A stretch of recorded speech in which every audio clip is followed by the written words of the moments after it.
Good evening and welcome to the Select Board meeting for, what are we at here? Monday, June 23rd, 2025. We're going to go briefly into executive session and return, but Mark? I move that we go into executive session for A, pursuant to Mass General Laws, Chapter 30A, 21A6, to consider purchase, exchange, lease of value of real property if the chair declares that an open meeting may have detrimental effect on the negotiating position of the town, 62 Route 28. B, pursuant to Mass General Laws, Chapter 30A, 21A7, to comply with or act under the authority of any general or specific law or federal grant and aid requirements. The Open Meeting Law, MGL, Chapter 30A, 22FG, to review, approve, and/or discuss the possible release of executive session meeting minutes dated May 12th, 2025, June 2nd, 2025, and June 9th, 2025. C, pursuant to Mass General Laws, Chapter 38, Section 21A3, to discuss strategy with respect to collective bargaining for all town unions and non-union personnel, and/or contract negotiations with non-union personnel, and the chair has determined that open session would have a detrimental effect on the town's bargaining position. And D, pursuant to Mass General Laws, Chapter 38, Section 21A3, to discuss with respect to collective bargaining for all town unions, and the chair has determined that open session would have a detrimental effect on the town's bargaining position. Service Employees International Union, SEIU. Second. Okay, it's been moved and seconded to go into executive session. Select Board meeting back into open session. And take note of the fact that we were in executive session earlier. The only action we took was to vote to approve the minutes of June 2nd and June 9th, 2025. They were executive session meeting minutes, but we did not vote to release the contents of those because of ongoing executive session material. I'd like you to join me with the Pledge of Allegiance.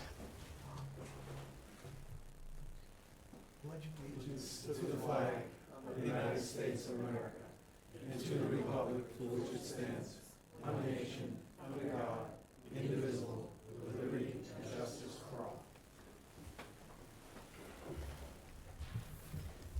So, welcome everyone.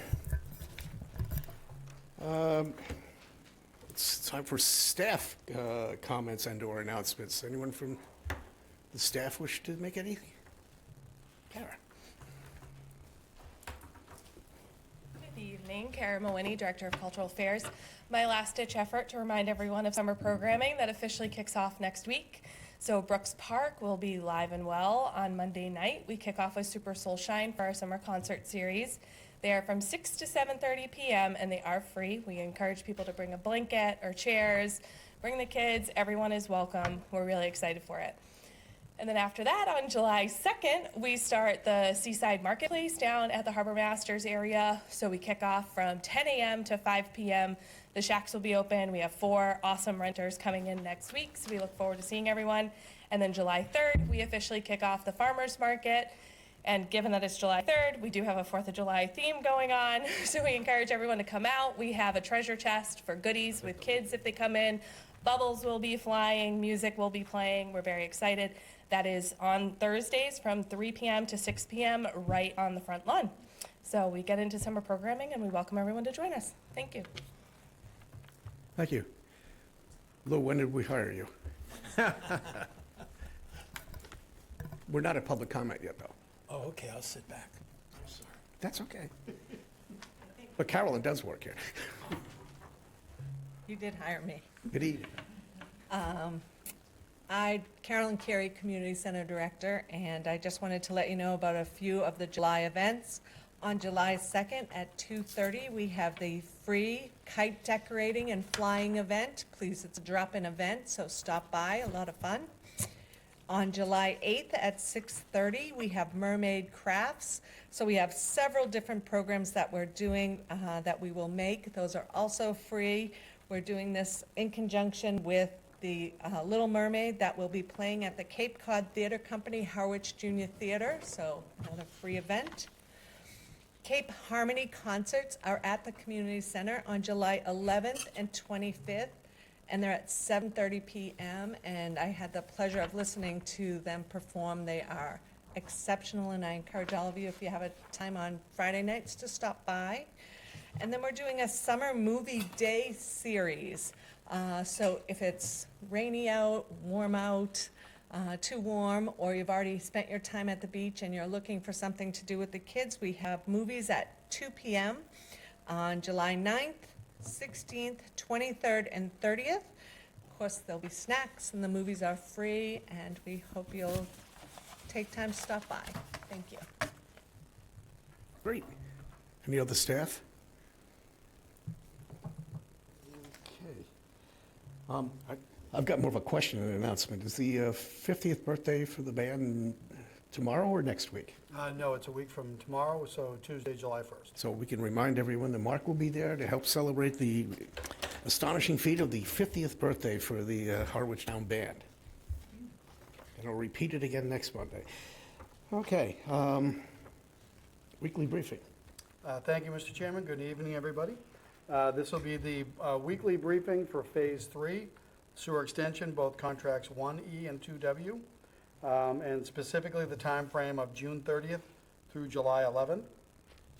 First, for both contracts, there will be no construction on July 3rd or July 4th. And on 1E, they will continue to be doing the work that they've done this week on Bay Road. And on the 2 West contract, again, no construction, July 3rd and 4th, and they will continue doing construction on Charlene Lane. And in those instances, there are traffic and police controls, so please be advised. And that is the briefing. Going out with a flare. Thank you. Got a soundtrack. Tom, I'll be there in a few minutes. I'm busy at the moment.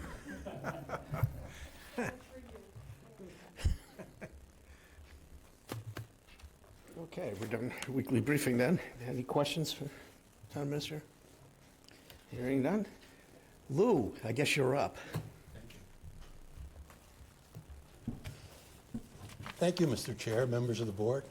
Good evening. I'm just here on behalf of our Charter Commission to remind the public that we do have a public meeting scheduled here in the Griffith Room on the 25th. That's Wednesday at 6 p.m. And we urge anyone who has questions about the charter or things they'd like to talk to us about, now is a great opportunity. And this will be our 3rd meeting, so our ears will be wide open and we're willing to listen. Appreciate your time. Thank you. Just when do you stop listening, Lou? What'd you say? When do you stop listening? What? Yeah, Thank you. that's more or less what I thought. Other public comments? Oh, get a twofer. Thank you, Mr. Chairman. I'm Tom Evans. I'm president of the Harwich Conservation Trust Board of Trustees, and I'm here with Mike Locke, who is our executive director. And what we want to do is to share a tribute to the town. This is in the category of good news. Many of you know that a couple of months ago, the engineering firm that worked with us on the Robert F. Smith Coldbrook Preserve Ecological Restoration, company named Interfluve, with Chief Engineer Nick Nelson, Harwich High School class of 1999. Interfluve was awarded by the American Council of Engineering Companies of Massachusetts the Grand Conceptor Award, which is their top award for engineering of the member engineering firms. And Nick, in his comments when he received this award a couple of months ago, talked about the reality that this was a team effort, and it would not, the tribute to Interfluve would not have happened without the participation and cooperation of a number of different people and organizations along the way. You all know that the Coldbrook Eco Restoration Project was basically 12 years in the planning and 1 year in the execution. It would not have happened without the participation of the select board and the select board members over that 3-year time period, and without the support of the town administrators, 2 of them over that time period. And so this award is as much the town's as it is Interfluve's.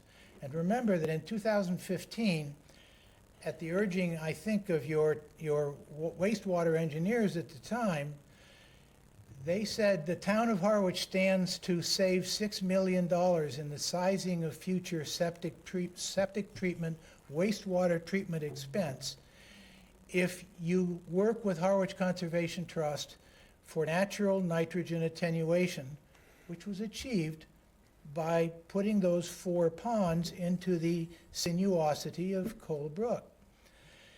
This is a big award, and we tend to be kind of low-key about it, and we want to understate it. But there were 37 firms in consideration, including one in New York, a project in New York City, a project in Saudi Arabia, and one that you might all have experienced, the International Terminal E at Boston Logan. Now, one of the challenges to that engineering firm is that they had to support traffic through Terminal E while that program was going on. We had to support Coal Brook and the flow of Coal Brook while our project was going on and while those ponds were being basically excavated. There is an enormous amount of engineering in that project, and it's all pretty much invisible. You don't see it, but it is there. So we want to share this tribute with the town because you folks who have worked on this deserve it just as much as we do. And by extension, that would include the Conservation Commission that has been working very hard on this with us over that time period, the Community Preservation Committee, which has supported a couple of different aspects of this project. This is an award that belongs to the town as much as it belongs to Interfluve. So with that, I'm going to pick up this heavy award. And here's the light version. Thanks, Tom. And here's the heavy version. Oh, my gosh. It's beautiful.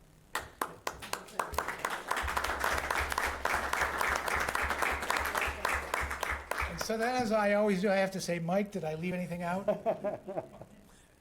Said it perfectly, Tom. All right. Thank you all. This is a great project. I hope you will all visit it, as so many people are already doing. Thanks, everybody. Thanks. Thank you. And even though this isn't designed for a back and forth, the town has always enjoyed a terrific relationship with you folks, and we look forward to a bright future. Well, and we're doing it again. I know, but now you have something to point to that shows what you're doing. No, it's mine. It's mine. We have a box for you. Okay, any other public comments? Okay, moving along then. Consent agenda. Sure. Mr. Chair, I move that we accept a gift of a tree to be planted at 204 Sisson Road from the Guild of Harwich Artists. Second. Yes, just the golf Okay. Okay, it's been moved and seconded. Accept the tree. Yes. Any further discussion? Hearing none, all in favor? Aye. And unopposed, it's unanimous with our gratitude. Mr. Chair, I move that we approve the Select Board meeting minutes of June 16th, 2025. Second. It's moved and seconded. Anybody have any contributions, deletions, additions? Mr. Chair, I just had one correction on page 8 for the Harwich Chamber, that changed septic to special permit. Okay? Spell check occasionally gets the perfectly spelled wrong word. Okay, any further discussion about that? Hearing none, all in favor? Aye. Mr. Chair, I move that we... You have to sorry. vote. Were you in the affirmative? Oh, yes, I'm sorry. Okay, it's unanimous. Go on. Mr. Chair, I move that we approve the resignation of Eileen Garrity from the Treasure Chest Committee effective immediately. Second. It's been moved and seconded to accept the resignation of Eileen Garrity from the Treasure Chest. Any further comments other than our gratitude for her serving? Hearing none, all in favor? Aye. Any opposed? It's unanimous. Mr. Chair, I move that we vote to approve the following committee appointments as recommended by the Interview Committee. Number 1, Kenneth Dixon, Board of Appeals, full member, term to expire June 30th, 2028. Number 2, David Nanelli, Board of Appeals, alternate member, term to expire June 30th, 2028. Number 3, Tamara Harper, Cultural Council, full member, term to expire June 30th, 2028. Number 4, Russell Couturier, Board of Appeals, alternate member. No, not that, just the golf committee. Oh, okay. Just Anita, the golf committee. full- Anita would like to comment. Okay, go ahead. Excuse me, as a member of the interview committee, we received an email today, and we are only going to recommend him for the golf committee, Out of self-choice. out of self-choice, yes. Okay, so Russell Couturier, term to... Since it was an interruption, do you mind if I continue with the interruption? Go ahead. I'm not saying it was bad, it just, I didn't want to do it earlier, but I'd actually like to hold off on 4 and send it back to the committee, Okay, if you don't mind. if that's all right with you, then I'd agree, actually. Thank you. We didn't There is have- no second. and We still didn't do get 5. through the whole motion yet, so Thank you. 4 was not part of Jumped your on it. motion, as I recall, Or you want to hold it? Yes. Okay. correct? Correct. So we can go to 5. Okay, number 5, Sandra Hall, Bylaw Charter Review Committee, full member, term to expire June 30th, 2028. So, second, All right, so before we vote, just because we modified this a bit from what it's written, we're going to vote to approve Kenneth Dixon for the Board of Appeals, David Nunnally for the Board of Appeals, Tamara Harper for the Cultural Council, and Sandra Hall for the Bylaw Charter Review Committee. Any further discussion on them? Hearing none, all in favor? all right. Aye. Aye. Any opposed? It's unanimous. Mr. Chairman, if I could, Yes. your appointment letters are coming around. There's also one from a previous appointment that a letter was not signed. So that's included in your signatures. Thank you. Okay. So we're going to go to the public hearing for perks now. So do you have the, Yeah, I have it right here. Mr. Chair, I move that we open a public hearing for the purpose of revisiting the alleged liquor license violations by Lucky Labrador Incorporated, doing business as Perks, 545 Route 28, Harwichport. Initial hearing was held on November 20th, 2024. Votes may be taken. I might say before you do the second, that what I heard you say is to reopen the public hearing. Nope. If I could, Mr. Chair, through you to council, this is a de novo hearing of the So- local licensing authority. You did not take action the last time, so this is a separate and distinct action that has its own notice. Doesn't he have a legal notice then? Yep, it's in your packet. You got to read the legal notice. Let's see if I can get it here. Mr. Chair, Please. Harwich Select Board Public Hearing, alleged violation of conditions of liquor license, June 23, 2025. The Harwich Select Board will hold a public hearing on Monday, June 23, 2025, for the purpose of revisiting the alleged liquor license violations by Lucky Labrador, Inc., DBA Perks, located at 545 Route 28, Harwichport. The initial hearing was held on November 20, 2024. All members of the public having an interest in the topic are cordially invited to attend the public hearing, which will be held in the Griffin Room at Harwich Town Hall, 732 Main Street, Harwich, Mass. 02645. Jeffrey F. Handler, Select Board Chair, Cape Cod Chronicle, June 5, 2025. I'd entertain a motion to open the public hearing. So moved. Second. Okay, it's been moved and seconded to open the public hearing. All in favor? Aye. Aye. Any opposed? It's unanimous. I'd like to hear a presentation of facts, which would be Jeff Blake and the town administrator. Who wants to go first? Mr. Chairman, thank you, and members of the board, as you know, my name is, I'm trying to stand up here, but I guess I can't. It's maxed out. My name is Jeffrey Blake, I'm here with Town Council. As you recall, the last time we were here, I had indicated to you that this is a show cause, there was a show cause hearing held by the local licensing authority's designated agent, your town administrator. The hearing was originally noticed for October 24th, 2024, but it was rescheduled and held on November 20th, 2024. After the hearing officer, and I'm sure that his notes will be better than mine and he can give you the facts, but after a hearing, there were 3 separate allegations. There was one, inside entertainment heard outside the boundaries of the premises on August 4th. outside entertainment was plainly audible at a distance of 150 feet from the boundary line of the premises on August 31st, and 3, inside entertainment heard outside the boundaries of the premises on Sunday, October 13th, 2024. As you may know, under your regulations at 109E, inside entertainment, no entertainment at the licensed premises may be conducted in a manner such that the noise from the entertainment is creating a nuisance and can be heard outside the boundaries of the premises. And then, of course, outdoor entertainment, no entertainment at the licensed premises may be conducted in a manner such that the noise from the entertainment is creating a nuisance or is plainly audible at a distance of 150 feet from the line. Additionally, G says that entertainment shall not be conducted on the premises prior to the opening or subsequent to the closing hours set by the authority for the exercise of food or beverage license or during any period when the food or beverage license has been suspended. The hearing officer, again, will be able to give you more facts, but ultimately, the hearing officer found violations of both E and G and concluded that all of the allegations were to be upheld, and he gave a recommendation that the owners of record for the establishment, they provided proof that they had made further investments in sound control equipment and mechanisms.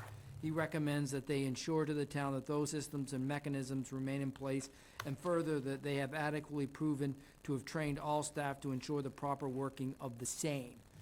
At that point, last time, you had indicated that you wanted additional information on what was done. And we have noticed this, and I hope that somebody from Lucky Labrador doing business as Perks is here to give you a better explanation as to what has been done. And that will come when we get to the presentation from the hearing officer. Thank you, Mr. Chairman. I'm going to be relying upon my memorandum to the Select Board as the local licensing authority dated April 7, 2025. Again, building off of what your attorney has just stated, you did have this information at a previous meeting as constituted by this board, and you reviewed it. So I will say that I stand by the commentary that I have written as my own commentary, and I stand by the information provided and the facts there, insofar as I believe that the establishment did in fact violate the law, the local licensing authority's regulations, and stand by the recommendation, similar to a previous establishment, that they basically train their staff. Okay, if there's no questions here, I was going to open up the public hearing to the public, including the business itself. So we're going to open up the hearing then for comment.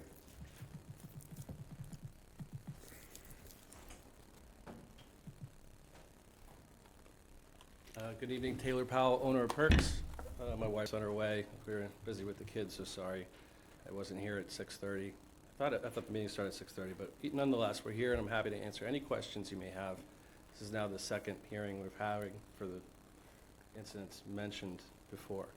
So if you have questions, Mr. Howell, I'm happy to answer them. If not, Jeff? I'm happy to jump in. My recollection was that at least 2 of the violations were because there were staff inside cleaning up and whatnot, listening to the radio or listening to music. And what happens is that the system, either they didn't know how to turn off the outside entertainment or the system wouldn't allow it. So while they were inside cleaning and doing whatever, there was actual music playing outside, which caused at least, I believe, 2 of the violations. So I don't know, can you speak to what you've done to cure that? yeah, absolutely. But as far as what you were saying, just to clarify, I know about all these incidents, and that's not exactly true what happened. The first one we owned up to, it was some staff that kept the music on a couple minutes past that 10 p.m. cutoff outside.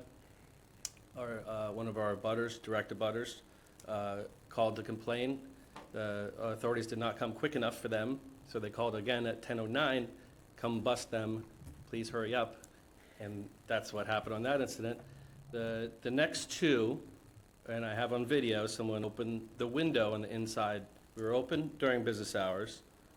A patron had opened the window and the sound had gotten outside. We weren't aware of this, we were busy.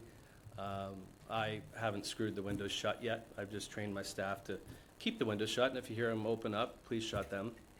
The same direct abutter called, same complaint, which is a competitor. So all these complaints, these issues are from one competitor.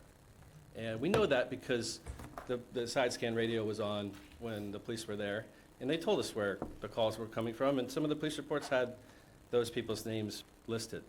The third occasion, the direct abutter staff were in there enjoying their night. I can't say if the person that opened the window, because I saw on the camera, was one of their staff or one of their friends, but the window got open and a phone call was made by the same person, and they're complaining. So I want to talk about what we've done with the sound. I don't want to talk about this and dwell on this, but make no mistake, this was from a competitor, and they've done everything to smear us, and they probably will continue to do that. So as far as the sound goes, we did significant upgrades to our system. This isn't about live music. This isn't about us containing it, because we've proven we've contained it. We've had live music for a couple of years without any incidences whatsoever. And what we've done is we've taken full control of that musician. So we have a board, we supply it. They no longer supply their equipment. We supply a small monitor so they can hear themselves. They plug in to the monitor, to our board. We control it with management and staff, and we have that volume dial. And instead of one big speaker or a musician comes with their amps and all their stuff, it produced a lot of sound over the years. And we do care about our neighbors. We put a lot of money in this to try to mitigate They this. have all our receipts. So what we found is 13 speakers are quieter than one, because they're all throughout the property, and we're controlling that volume. We also don't do music every day like we did. We started at an earlier hour, and if it's not appropriate, we cut it off. We ended at an earlier. Sarah Powell, you gotta introduce yourself. Sorry, Sarah Powell, I was putting the kids to bed. I'm trying to. It happens. It didn't go well. So as far as the sound goes, this isn't about live music, because we have proven that. And our history in the past 2 years without having any infractions due to the live music that we've had almost every night of the summer, there's been zero issues. So town has gotten busier over the years. These issues that we're facing is something totally different. We've already had a public hearing about this. I respect Mr. Power's decisions and what we've done. We've trained the staff on how to do this. I've yet to screw the window shut, but they all know about anybody opening those windows, and we're not going to do it again. I think it's a fire hazard. Well, we have enough fire exits in the front room that we're fine with that. But as far as equipment goes, I had my sound guy. He was supposed to be here, but he's got a family, and coming on to Monday night's hard for him. So I'm sorry that he's not here. He was supposed to speak on everything he's done as well with these upgrades. And that was kind of what I was interested in. I've Yeah. got like about 5 sound systems in my basement. I've done this with a bar band and with theaters and other locales, so I can talk tech. But Yeah. I just need to hear what he had done in terms, because Yeah, there's I all mean- kinds of Yeah, I different wish he could have speakers. been here, because he really. To get super technical, Mr. Howell, it's going to be hard for me to do, but I'll just tell you straight up that we have a Sonos system. Sonos is controlled. We can access it through our phones, and certain, we need passcodes to get in there. But right next to, we're outside where the musician plays, we have an on-off switch. And this goes from Sonos to, The part that you can't speak to, though, has to do with the sound dispersion pattern of the speakers themselves, and not about the on-off switch or any of that stuff. So these hearings aren't about that. These incidents weren't about that They whatsoever. are, because they're emanating outside of the building. So it has something to do with where it could be heard. It wasn't pertaining to live music whatsoever. Live music is a term of art used for anything that's amplified. I understand that. And I mean, he I'm can. not try to trying to be speak through it. judgmental. All I'm saying is, it was said in the last iteration of this, that there was at least one member that was inclined to just let you manage your business. The problem is, it's a regulated business once you accept a liquor license. You have responsibilities, some of which may not be fair, based on, your neighbor and making comments, but they're measurable.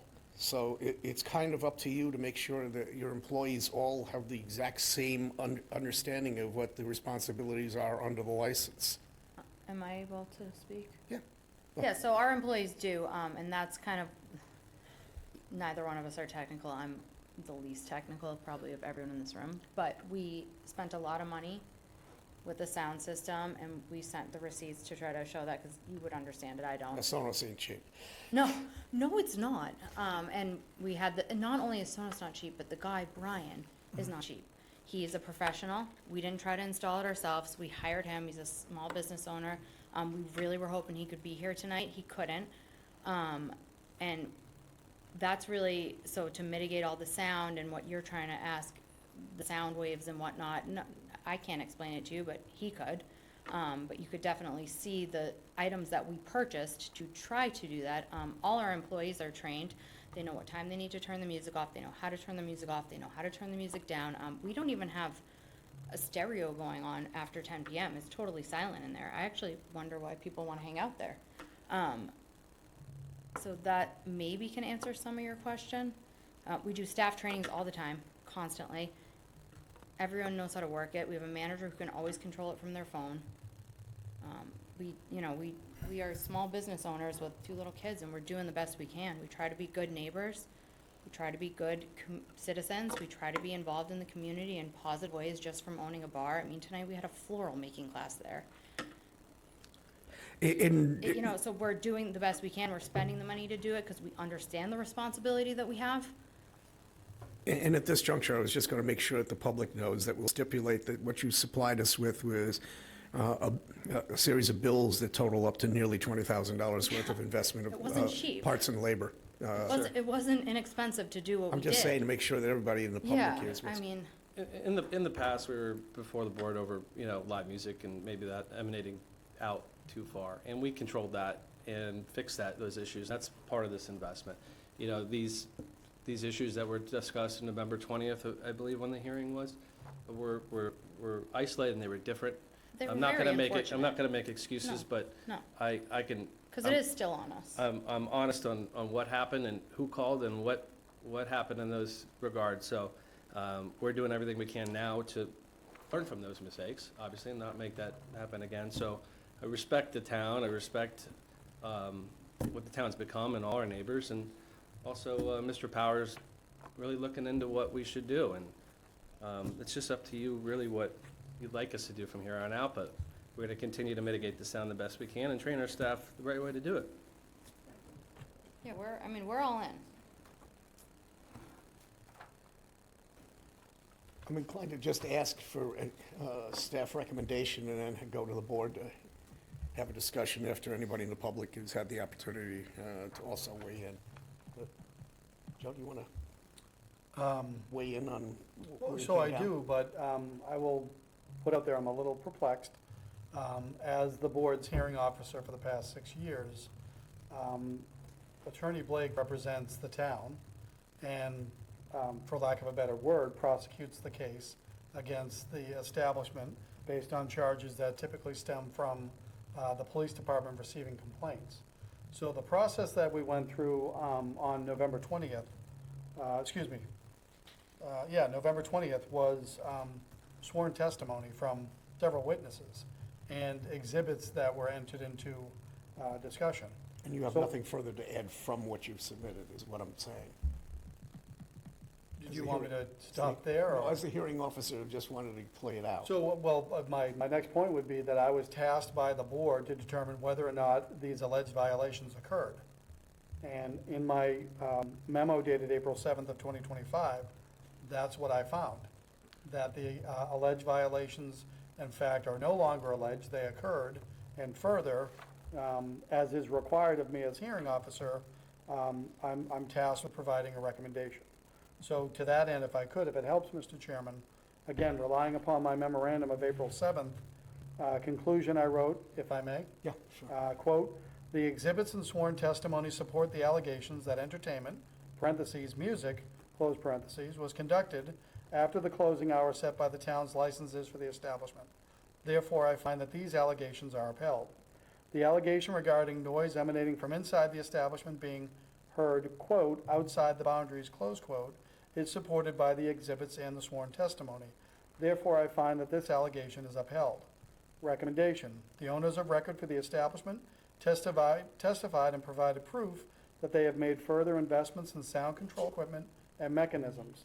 I recommend that they ensure to the town that those systems and mechanisms remain in place, and further, that they have adequately proven to have trained all staff to ensure the proper working of the same. And then I close with thank you for your time and consideration. However, through you, or if you deem it, Mr. Chairman, I believe the relevant question still before you as the local licensing authority This is what to do is with findings. whether or not the guilt is affirmed. And if so, And if so, what follow-on action is necessary? Jeff, you want to pick it up from there? Sure, I'd be happy to. As your hearing officer indicated, and I think the establishment owners have said today, they've taken full responsibility. There were open windows, there was music coming out, and as a result, they've taken further responsibility, and they have provided $20,000. I didn't realize it was that much. $20,000 in upgrades. So I think that as far as liability, they've essentially come in here and admitted that there were mistakes made. So I think now it's up to you to make your determination, and whether or not to follow the hearing officer's recommendation. Is there anyone from the public that wants to weigh in on any of this? Yes.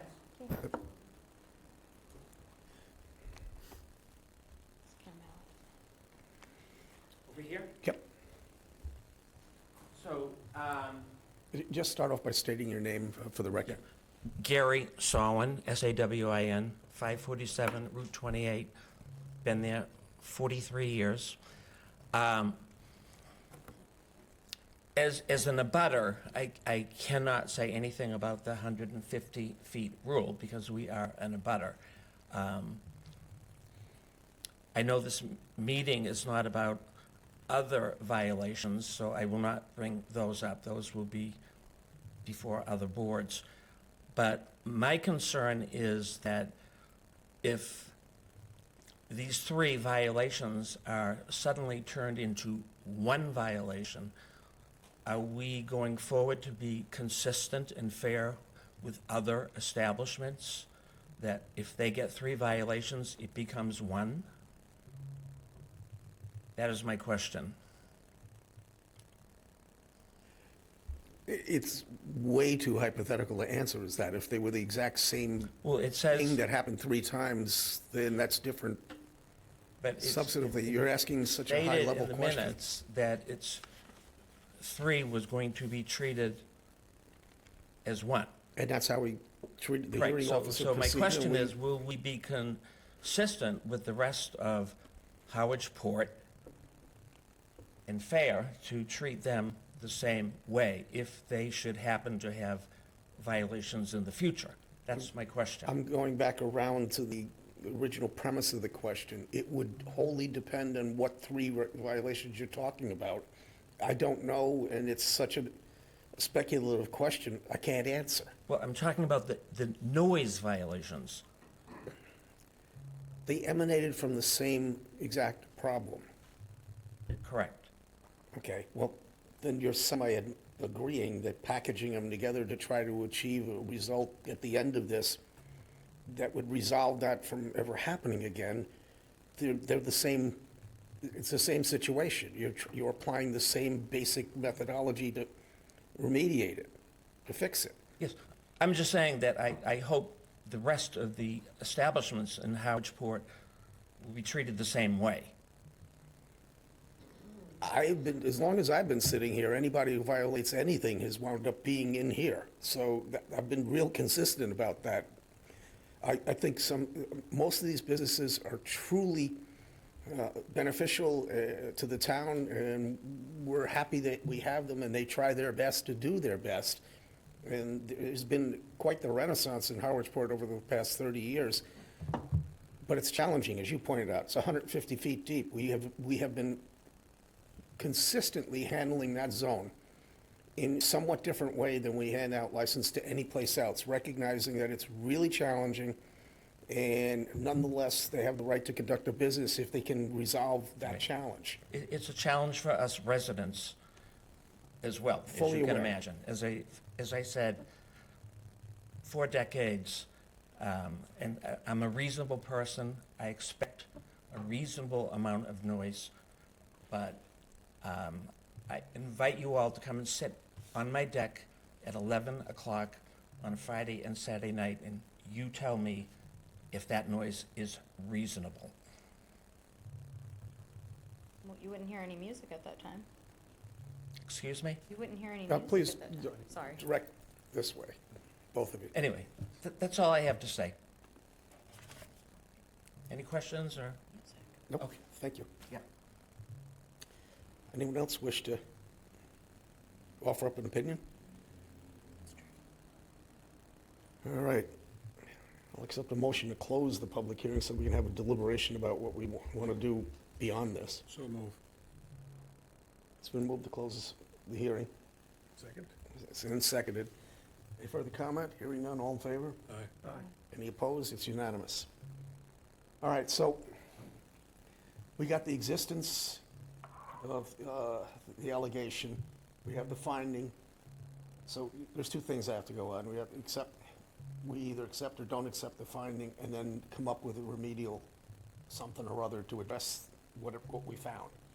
So in that spirit, you want to start off with whether or not there was a violation based on the record. Because the recommendation of the hearing officer was that there was, in several instances, and he upheld the contentions. And I believe they were also brought forward by the police department through records. So we're at the point now of either accepting or not accepting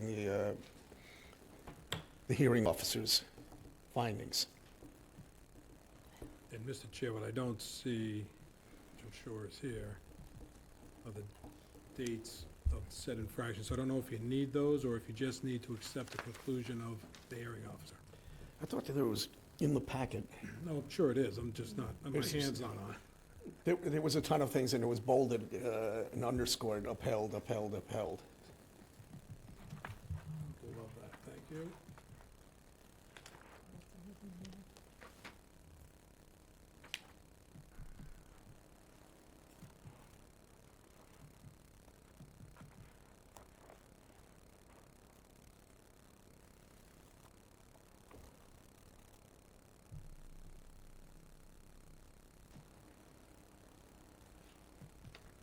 So, Mr. Chair, this is gonna be painful, but I move to uphold the hearing officer's recommendation for the infractions, the 3 separate allegations that occurred outside the boundaries of the premises on Sunday, August 4, 2024, and Saturday, August 31, 2024, August 31, 2024, and Sunday, August 13, 2024. October, sorry. Told you it was gonna be painful. I'm trying to read and talk. So once again, If I could actually repose that for you, please, that the 3 allegations based on the evidence were withheld by the hearing officer, that they actually occurred. We have to start with that in order to talk about what action we can take to fix them. yeah, agreed, which again, that was his conclusion that they occurred, but okay, we can put the word occurred in there. I was just basing it off his actual his conclusion, which stated such. And again, I would, as in the alleged violations, it states 3 separate allegations. So again, 3 separate occasions. Of similar activity? Yep. Okay, thank you. He made a motion, so don't everybody rush. We need a second to even have. I'll second that.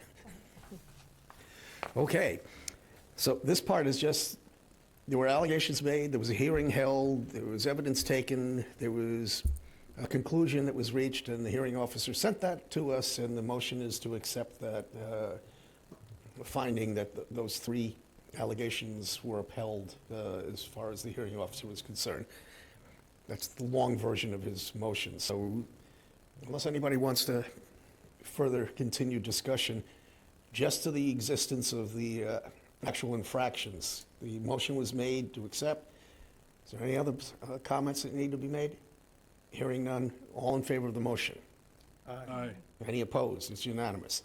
Now, the second part of this is what do we do about it? I mean, clearly they made an investment on this, and I don't know that, I'm just going to try to frame this a little bit, because I know what I said last time and it wasn't taken well.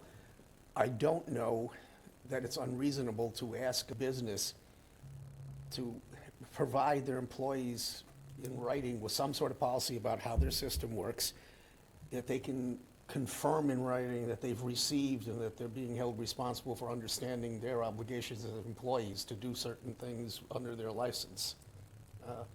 Whatever we do, I would urge us to at least start at that base level, because the argument can always be made that, well, we just hired Bill last week. Or every employee in a liquor license establishment has to know that if public safety comes and they want access, you give them access. If there's noise emanating, that's a violation. If you pour to somebody who's already intoxicated, that's a problem legally. So I don't see this as a major leap to ask them, you've been found to be in violation of these things, and this is what we're asking you to do to, amongst whatever else you want to do, just provide written proof that each of your employees understands fully their obligations under their liquor license to operate the equipment and maybe screw the window down, to be in an attempt to remediate that situation. If people want to say more than that or do impose more than that, then this is your moment to talk about it. Pete? So, and part of the reason I think these folks are before us are twofold. One, neither Joe neither Joe or the owners were available that evening that we held our hearing. And so what I would like, if you could, Mr. Chair, through Joe, in your recommendation, Joe, it states to ensure to the town that those systems and mechanisms remain in place, and further, that they have adequately proven to have trained the staff. Was there a mechanism in place? Was there a thought, how would that be accomplished, I guess? Because we had a second hearing that night, or situation that night, where we were pretty specific on what they needed to do to prove to the board, or to the licensing authority, what they were doing to train their teams. What was your thought on this particular one? Well, if I may beg the indulgence of the chair, and I think getting to a comment from a previous speaker, there were two different establishments, two different hearings that I worked on that council for the town presented. But for me, they had similarities. So the one that you took up on Tuesday, May 27th, for the other establishment was a similar, yep, there were violations. I don't think I articulated it, so I'll put it now on the record. I didn't find that either of the establishments had overly egregious violations, and I can wax poetic for hours on what an egregious violation would be, but neither establishment had one. Since then, the first establishment has been very responsive and has proven everything that the town has required and sent the same to me, the chair, and to the police chief. And so the same concept was in my mind for what you discussed on the 27th, and that is show proof of the system. I think they've done that to some degree. And then just something that says we met with staff on these dates, we went over it, and we believe the staff is trained. So it's a narrative from the establishment. I think given the past practice that has already been proven by the first establishment, they've sort of set the benchmark, in my opinion. So they've met it, they've done a great job meeting it. If they can meet the same way, I think we're back on equal footing. If I could continue. And so the only difference I see, Joe, and I agree with you, that this is by no means egregious. However, it can be considered a nuisance, right? Right. But where it states remain in place, I guess is what was catching me on the 27th of May.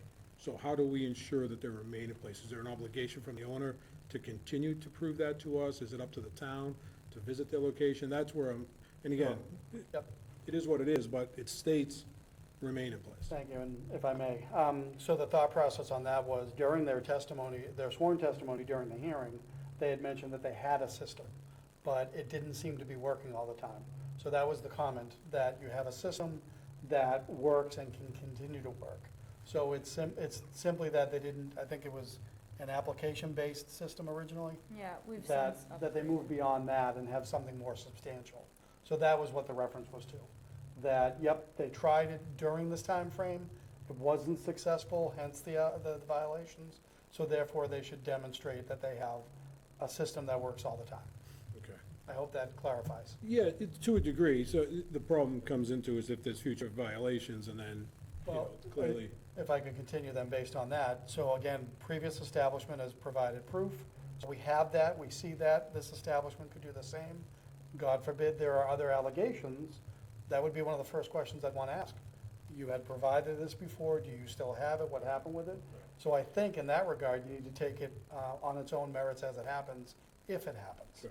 Okay, thank you for that. If I could continue? Please. So, as the owners, you stated that you already have, you've trained your staff historically, yet we have situations that occurred last year, and the staff has admitted to violating your rules or the, I shouldn't say your rules, I should say the license agreement. So, if you've trained them in the past and we've had these violations, what are you doing differently this time to prevent those from occurring? And how often is the training occurring with the team? We have weekly meetings with staff. I mean, anything like this, like obviously after tonight, we're gonna go speak with them again.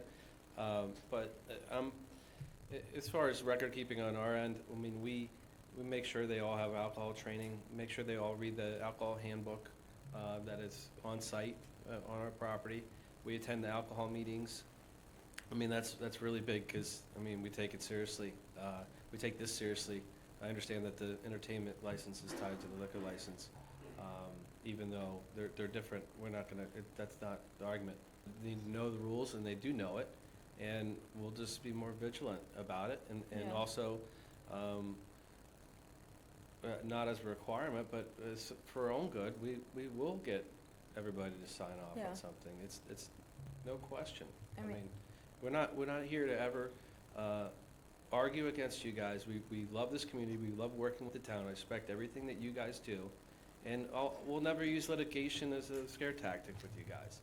We're here before you as the owners to speak honest about what happened in the past, but it's now the second hearing we've had about it. And I appreciate you guys voting the way you did. We will be more vigilant, we'll get people to sign off, and we'll make sure that everybody knows how to work everything, so hopefully we're not here in the future. Unfortunately, some people don't like us. And you know what, we could be here in the future, so We don't want to be. we don't want to be. Understood. And if I could No, continue? go on, please. And I'm actually gonna go to Attorney Blake, if you don't mind. I know.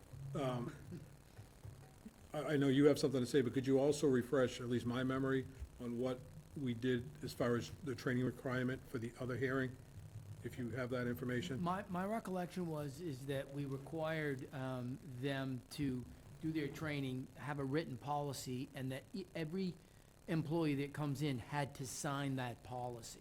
So, and I'm glad you asked, because this dovetails nicely with what I was going to say is, I don't know if these folks have an actual written policy with respect to it might sound elementary, but turning the stereo on and off, or the sound system on and off, and keeping the windows closed.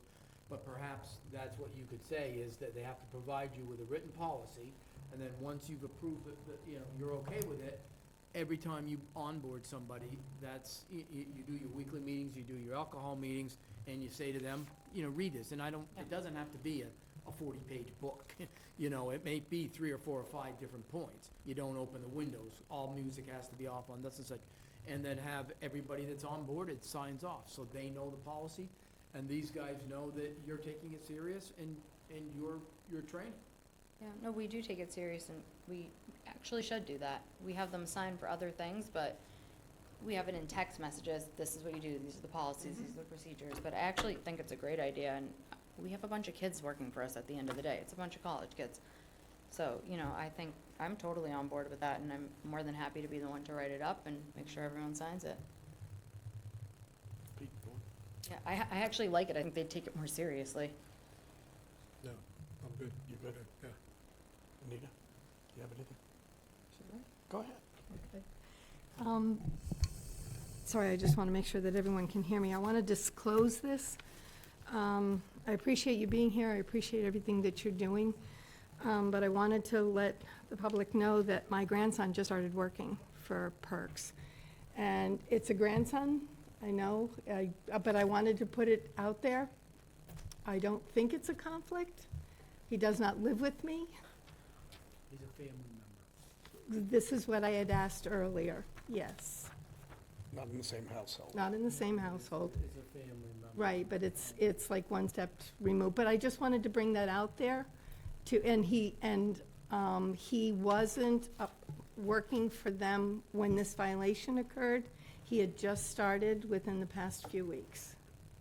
So I don't know if that's a problem. If you'd like me to recuse myself, I will. I think in an abundance of caution, it's your call. of That's course, absolutely But in fine. an abundance of caution, you may want to, there are 3 people here, so Right. any action can be, provided it's unanimous, can move forward. But it is a family member. Okay, I just And- wanted to bring that out, and I wanted to be open and honest about it. So, and I didn't want to cause any problem for you or for anyone else, Didn't or even for the know. town. No, you wouldn't have known, We because our probably names are like him, though. different. Right, And our we- names are different. And we can make available the flight lounge for you out there. I will recuse myself then, thank you very much. Thank you. Just to be honest. So we're just going down the line first. Mark? No further questions, just have a great season. I appreciate you. that, thank you. We're trying. I do want to make one comment, because the operation of the system, I don't think anybody is quite getting what you're saying. Sonos is a multi-point Bluetooth wireless system, essentially. You can throttle down individual speakers. There's also the prospect of how wide it disperses and how narrowly it. I get all that. And you're not going to be able to dampen your place to a point of a recording studio, because then it wouldn't act like a restaurant anymore. It would sound like a dead hole. So it really does revolve around, you got to get this thing to turn off when it's supposed to turn off. It's really that simple. Because I don't think the allegations were that this was egregiously transmitting all over town during the course of the normal operating hours, as much as it was, why was it on? So you need to make them familiar with that, when they're cleaning up. Nonetheless, I mean, this is a trick question, so remember it as a trick question. You wouldn't be pouring your staff free drinks after closing so that they could chill out while they're cleaning, right? Of course not, yeah. Because it would be illegal. So, same thing. Your license says you got to turn off the sound during the period of time. This isn't about their entertainment, it's about your liquor license, ultimately. So they need to understand that their obligations are, it goes on at this point. There's a cutoff period that's written into the entertainment license, and regardless of what you're doing, even if you're still open, that has to be abided by, and you need somebody to sign that they understood those instructions. So it's not going to get as deep as the electronics, because it can't. But the fact that you got a whole bunch of young people that are doing it is good, because they probably do understand how it You can do works. it better than I can. Because Sonos is like more relatively new, and most people don't have great familiarity with it, and it is uber expensive. Yeah. So I'll go Mr. to you Chair? for a motion.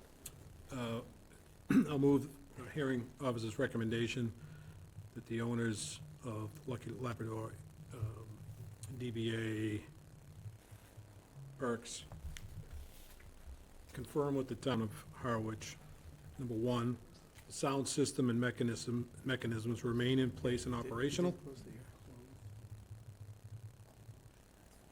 Okay, good. I'm sorry. No problem. So I move that the hearing officer's recommendation that the owners of the Lucky Labrador DBA Perks confirm with the town of Harwich, one, that the sound system and mechanisms associated remain in place and operational, and number two, a written policy and signed evidence of training on sound requirements be brought forth to the town. From all employees throughout the course of the annual license. Because if somebody comes Part of the in. motion. Okay. Second. Okay, it's moved and seconded. Just to repeat it, provide evidence that you got the equipment and it functions, provide us evidence of a policy, and that your employees will sign to be obligated to execute that policy under your license as a requirement. To the extent that you get new employees, they also have to be brought on board with that. Understood. Absolutely. Okay, any further discussion? No, other than, did you say Taylor? I said yes, I understood. No, your name was Taylor? Oh, yeah, he's Yeah, Yeah, there. I just Taylor. wanted, I just Yeah. wanted to, you Taylor know, to Powell, share with Sarah you. Powell. I just wanted to share with you that there's plenty of folks in town that don't like us either, but we understand, and we appreciate you being here tonight. Speak for yourself, Pete. Yeah. Thank you. Speak for yourself. I'm okay with it. Don, you might need Hold to it, come. we haven't voted yet. You can still chill out. Okay, so any further discussion on this? Hearing none, all in favor? Aye. Didn't vote. Any opposed? It's unanimous. Thank you. And Thank you, appreciate Don, you guys. you might need to come help us. Sounds like you know more about it than. Don's got all kinds of obligations, including cooking dinner at home, so he typically doesn't go out. Thanks, guys. But you're welcome to come into my restaurant home Hey, if you're cooking. and try some cooking, yeah. Thank you. Okay, Mr. Chairman, if I could buy more time, first of all, before I needed to our get back. thanks go to Attorney Jeff Blake. Yes, thank you. And as he leaves, he's surrendering a seat that can be used by members of the CPC for your next agenda item. Just a suggestion. Somebody go tell Anita that parole is in and she can come back. Can you just let her know that she's free to go? Can you let Anita know that she's free to go?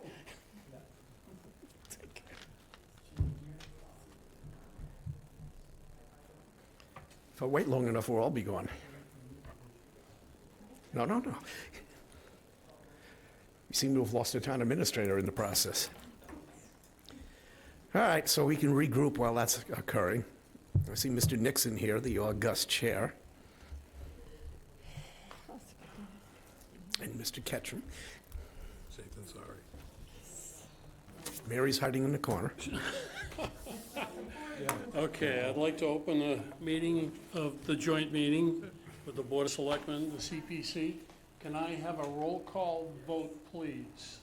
I'll start, Mary Beth Leskey. Kathy Green. Marcy Danielle. John Ketchum. Dave Nixon. Welcome. Hello, folks. Welcome again. Don, you've got the floor. You get the ceiling. You and I talked, and I'm just making sure that the public understands that that I personally am committed, and so is this board, to making sure that you accurately know where you are, what you can spend, and where you can go, both in total and within buckets, because I know you guys have a hard job, and I know you like to be able to hit the ground running, and it's been daunting, and you have my sympathies about how much you went through to get that, but we have now given you the results of the draft audit for the CPC, so that we're close to getting to a point. But there were other issues too, and we wanted to bring you in so you could have that discussion about, what you expect and, what we feel we can give. So I'll throw it right back at you for that part. The only thing I would request from you is the final copy of the CPC. And that pretty much closes out that hole. And by the way, I want to thank administration and thank the chair for pushing that over the top to get it done. So, we're here to talk about the grant agreements. And my vice chair has made a little list for me to ask you about. So, the monies, we make the recommendation to town meeting, we make a recommendation to you, we make a recommendation to the finance committee. That goes to town meeting floor. Town meeting has the final say on those recommendations. In the past, we've had finance directors, plural, that have developed different types of grant agreements. We've carried that through for the past maybe 6, 7, 8 years, whatever it's been. Most recently, we have had a couple of, I'll call it hiccups, with a couple of the finance directors. And this will help clarify what you want and what we're looking for. How the monies get distributed.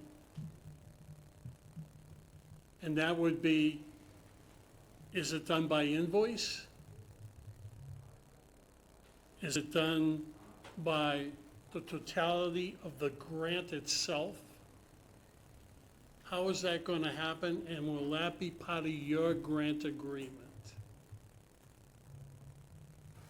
The next thing would be the possible rescission of the monies after the 3-year period.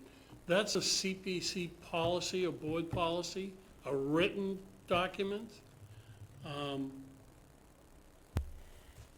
Anybody that goes beyond the 3-year period can apply for an extension. And one of the hiccups in the past has been whether or not,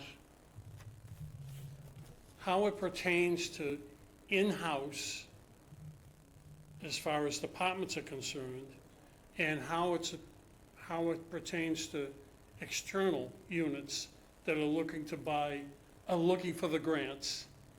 And then there's the housing trust. Whether or not the housing trust gets a grant.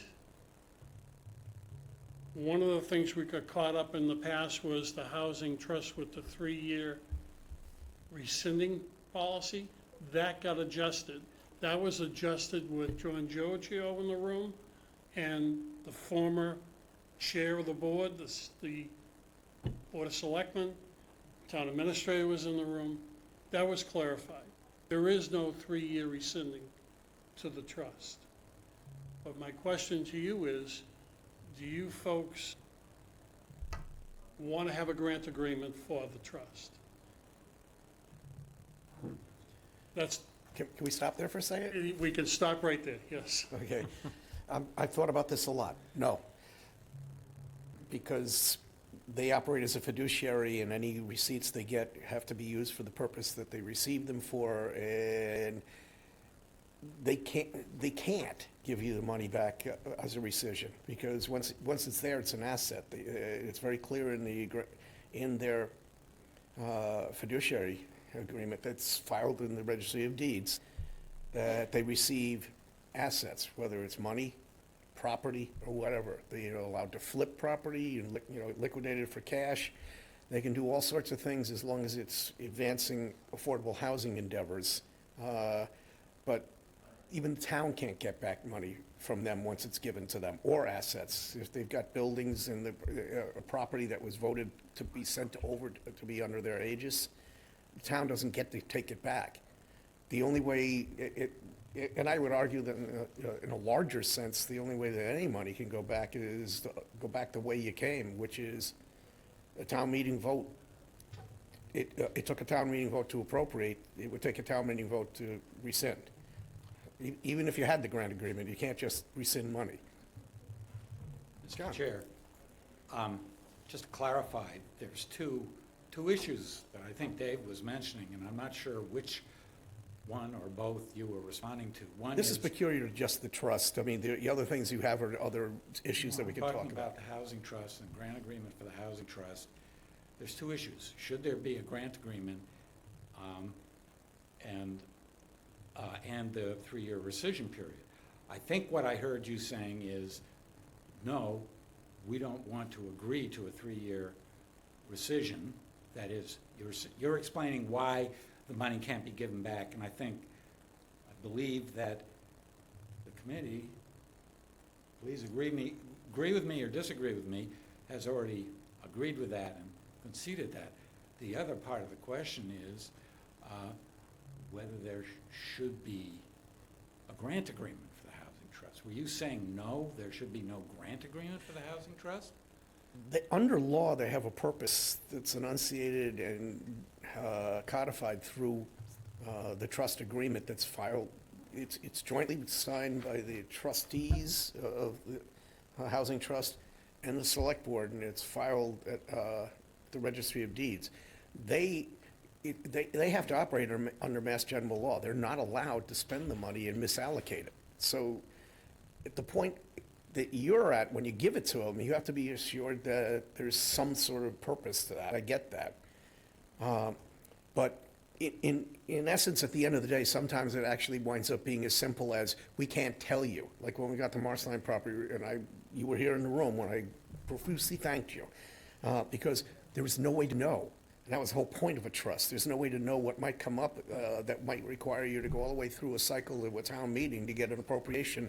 That's why there's some liquidity involved in the housing trust, but there's only some. They got their own legal problems if they start misallocating. And there's a higher power than you that they'd have to worry about if they started, spending money for not affordable housing projects. So there are guardrails. It's just not your guardrails. I wouldn't vote for a trust agreement for a grant to the extent that I know that they've got requirements under the law, and if they violate them, they're going to have a big problem, and it's not going to come from me, and it's not going to come from you.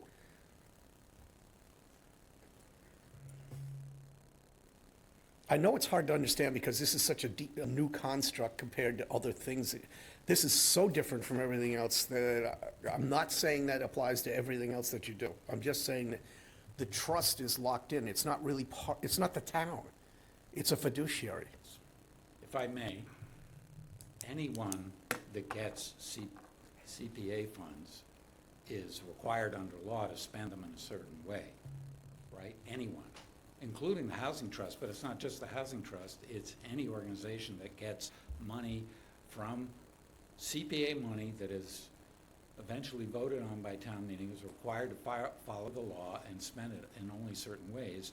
And you're telling me that the Housing Trust is bound by law to spend it in certain ways, which I agree, but so is anyone else who gets money from the CPC. Not really, because they can't spend it in themselves and commit the under contract things themselves. When you give money to another town entity, it goes through administration if it needs a contract.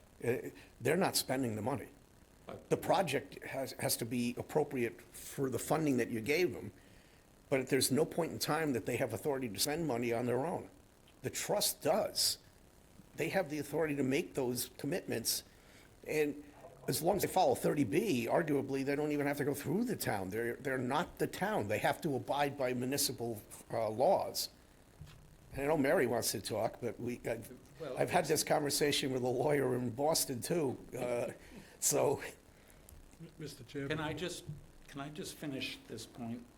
Sure, John. Because you're saying, yes, the town is different, but also external entities, aside from the Housing Trust, get money through CPA, and they are bound by law to spend it in certain ways, but they still sign grant agreements. So I don't understand the distinction you're making, Don, between the Housing Trust and anyone else. That is, yes, we'd like to trust everybody, but if we're requiring other external organizations to sign a grant agreement, why doesn't the same thing apply to the Housing Trust, just to clarify completely what the obligations are? Without requiring them to go back and read the statutes, the state statutes, about what they are allowed to spend the money and what they are allowed not to spend the money on. This obviously isn't going to be adjudicated tonight. If you will, I'll recognize her. Mary. Through my chair to the second chair, just a couple of points that I would just like to clarify. We at CPC clearly said that the last time the Housing Trust had funds, that we understood that they were getting a one lump sum. However, there are a couple of points that you actually made, Mr. Chair, that are reasons why I think they need a contract. They are a quasi-governmental agency, right? So they are a trust, and yes, they are governed by documents that are on file with the Registry of Deeds, but they are also not the town. The same reason that I would argue the conservation officer who comes forward to get money, or the natural resources officer, shouldn't need to sign a grant agreement, because they essentially are the town. The Board of Selectmen is the contracting authority for the town. That's the same reason that I would say the trust needs to sign a contract. And it's not necessarily about how they spend the money, because you're correct, they have fiduciary duties, and there are bigger fish to fry, and there are other people that will take care of those concerns. I think it's more about just getting the basics out there when they're gonna receive their money. You know, are they gonna receive the money immediately after town meeting? Are they gonna receive the money on July 1st? How is the money going to be dispersed? Is it gonna be dispersed in one lump sum? Is it gonna be dispersed for other entities on invoicing? I think there's benefit to having that set forth. Being clear, they've already, when they made application to us, they've already signed essentially our application, which is the contract. It's a writing signed by the party to be charged, so there are certain terms and conditions out there already. But I think it's helpful at the end of the day for all third parties, non-town entities, non-town employees, to have that one contract signed by the Board of Selectmen that sets out how much they're getting on this round, what the vote was, that the vote happened, a certified copy of the vote can be attached as an exhibit. And then it at least sets it out so that can be no argument later on that, oh no, but we thought it was gonna be something else. And that's my. And I don't want to go down any further into the rabbit hole, because there's plenty of other stuff that we need to talk about beyond that one peculiar situation. So to end this part of the conversation, I'd be willing to have that conversation with our legal counsel about whether or not that's necessary, because I'm not sure. There are contracts, and they're enforceable contracts, so I'm not sure whether that cedes their rights by signing your application. So I'll be happy to have that conversation offline as a separate conversation, so we can stay back on topic. Pete? Couple things if I could. First, if you could recognize the town administrator, and then I'd like to jump in after him. As his representative? Yes. So it's going to be somewhat repetitive. However, for the third hand, on the one hand, the other hand on the third hand, the Affordable Housing Trust exists because of a general bylaw of the town of Harwich. It is not a quasi-entity. It is a town entity that was established because of general bylaw. Further, it contains a representative that includes the town administrator or the town administrator's designee, and it includes a representative of the select board, not for the select board, but a member of the select board. Grant agreements, as I understand them, because I'm one of the few people here that's not an attorney, grant agreements are a legal instrument from the town of Harwich executed by and through the select board. So town meeting voted recommendations of the CPC on May 5th and 6th for funds that will become available on or after July 1st. So the grant agreements are contracts between the town of Harwich and any non-town of Harwich entity. So looking at the 12 articles that were at this past town meeting, the first 3 of them are what are referred to as housekeeping and/or administrative expenses. And then there are 3 entities that are recognized as non-town entities. Lower Cape Housing Institute, Forward at the Rock, and the Cape Cod Rail Trail Land Preservation. So the town, through the select board, would have grant agreements with those entities. The terms therein should be influenced by the Community Preservation Committee if the board so approves it. Meaning, if you want it to be paid out in a lump sum and the board agrees with you, that would be a term in the grant agreement.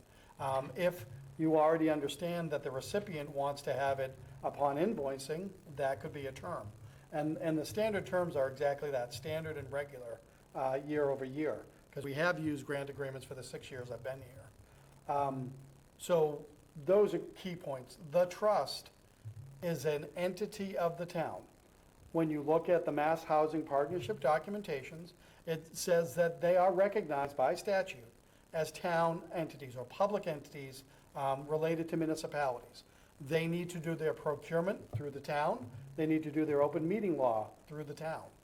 So from my perspective as town administrator, the trust is a town entity, no different than the projects that were sponsored by other town entities. Having said that, the select board are the parties. They are the prevailing party, they are the opening party. It should be their document and it should be their language. That's as far as I want to go, because the concept of how long should the trust have money, and I believe in years past, the trust decided to sign a grant agreement. Bravo, that was against the town's recommendations or directives. So if the trust wants to do something and the select board doesn't disagree with it, the trust should do it. But grant agreements are between the select board and any party outside of the town receiving funds from the town. I hope that clarifies. The only thing I'd add to that is, it didn't come out of thin air as a general bylaw. It's from Mass General Law statute that created the state's And ability to that's have referenced trust. within that bylaw, Yeah, correct? so there's a super document, level of authority. It was derived from the state.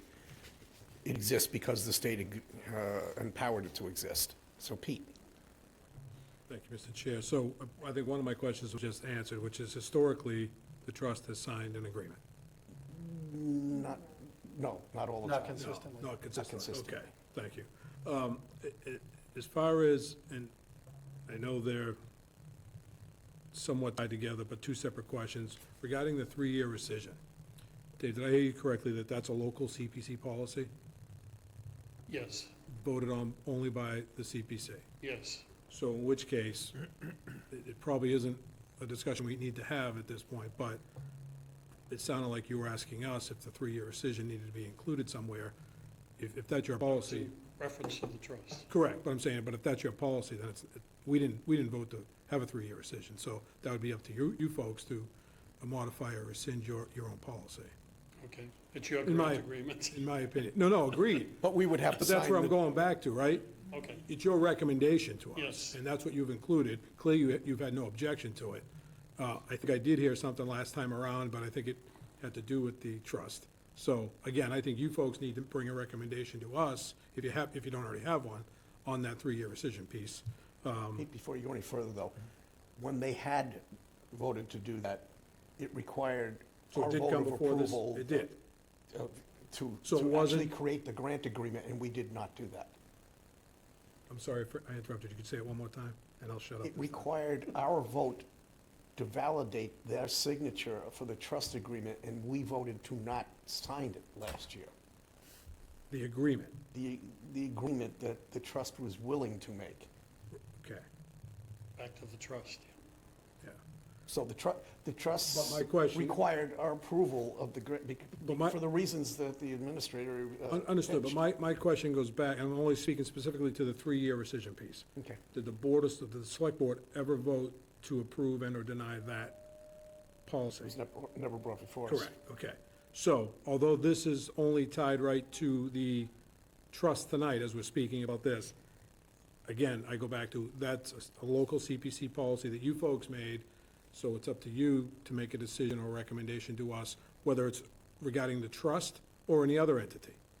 Because, again, you folks Understood. implemented it. So, And this isn't punitive, guys, I mean, because No, I- we very much appreciate what's going on, and we try to find a way to accommodate everything. The only place I plant a flag, John, is the trust. The other stuff is a lot clearer. Just from a historic perspective, when the trust came into fruition, it was drafted on the Yarmouth model. So essentially, when the Board of Selectmen then said, take this leap of faith and fund it, we used the Yarmouth model. The Yarmouth model has a grant agreement with their trust. In a few years later, when I went back to verify that information, Yarmouth said to me, the CPC chair said to me, we no longer do that. Understood. It's there up front. So, with the attorneys sitting in the room and the discussion last year or the year before with board members, the only thing we talked about the trust was the 3-year rescission, and that was it. Just a little historical context. sure, I appreciate that. And, Joe, just a little bit further than where you are, I have pointed out to the trust members for the last couple of years, and now it's actually becoming a critical issue, that they need to revisit that document. I understand they used Yarmouth as a model. There's plenty of other models out there. They all have different flavors, and they all have different members that are associated with it. But that requires them to go through a rewrite and us to agree with the rewrite so it can be filed with the Registry of Deeds, and it has to be consistent with the town meeting vote that was taken. None of that is happening in the immediate future, but we're looking at addressing the fundamental problem, which is far beyond the grant agreement. It's like, how does this thing run functionally? That's not going to get fixed tonight. But we're looking at it. Yeah, for whatever that's worth. You have more? No, I'm good. Before we started this debate, I would have said, yes, they have to have a grant agreement, but the hell do I know? Well, you're here. Like I said, what the hell do I know? Mr. Chair, can I ask the rest of the board if anybody would like to speak to this? Sure. Would anybody? I'm going to do the same pretty soon myself. Like this? Hearing none, moving on. Well, don't adjourn yet. Nita, have anything to add? No, I don't. Mark? No comments. I guess the big thing that I want to be able to express to you is that, and you know this, you and I go back about 100 years or 150 years, a long time, and I've never changed the opinion, what I'm going to say to you. Let's keep the door open for the dialogue so that we don't throw things at each other from across a fence. I mean, you're here tonight because I asked you to come, not to be punitive in any way, but to just have a dialogue so that we can, continue to do the same thing. Understood. One final request Yes. from Did I the leave? board. If there's a grant agreement rewrite by the Board of Selectmen, if you choose to go in that direction, will the CPC have the ability to reach out to you with some input into what we think it needs? You have final say, but would like to see, at least, would like to have the ability to discuss it, have eyes on it, and make a recommendation. However it works out. From my own viewpoint, there are regulatory boards which we can't touch because we provide them with the fuel. The members, they go off, they do their thing under state law, and that's what they do. The other bodies and other board members have heard me say this, the other bodies are advisory too, to us. I don't see how that could possibly work if we give you the opinion we want to get back. So the answer would be, yeah, we'd be looking for advice because we're looking for an advisory opinion from the people that it affects. I'm not obligating us to say, yeah, that's great, we got to vote for it, but I am saying that we would certainly ask you, and we would not tell you what we want before we asked you. Okay. Mr. Chair. July 1 is obviously knocking on the door. Do we know through you or through the town administrator if there's an effort afoot to modify the agreement? I've heard nothing about the modifying the trust agreement, at least. No, not the trust agreement, the Grant agreement. grant agreements. No, we've used the standard form. I believe there are 20 terms that are contained in that. And to your knowledge, there's We, no, we don't change them, but it could change during the process of board review and any other agents that you want to have. They come back to us. no, great. I just didn't know if it was already afoot. So it doesn't sound like by July 1 there's going to be any changes. Clearly, some folks will be knocking on the door for money come July 1, but. We're already doing that. Sure. So, but what I would say, and maybe through your liaison, is if you have recommendations on that agreement, perhaps you share with us or administration what some of those changes would look like, and then we can go from there. Okay. That would be my thought process. Any of your members have anything else? Anything else from the board?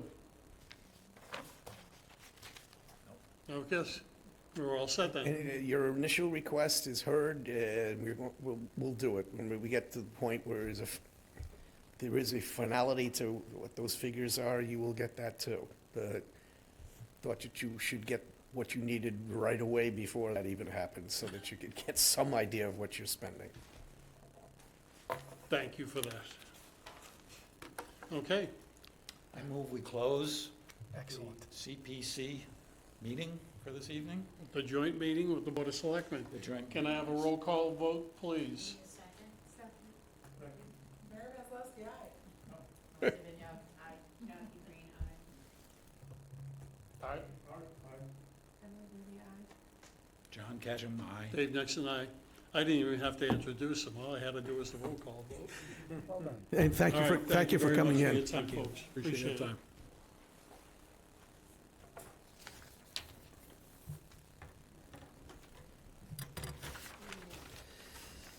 Okay.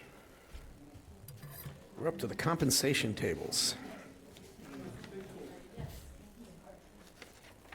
Mr. Chairman, members of the board, what you have in your packet are the proposed changes to the fiscal year, for fiscal year 2026, to the various compensation tables contained within the personnel bylaws.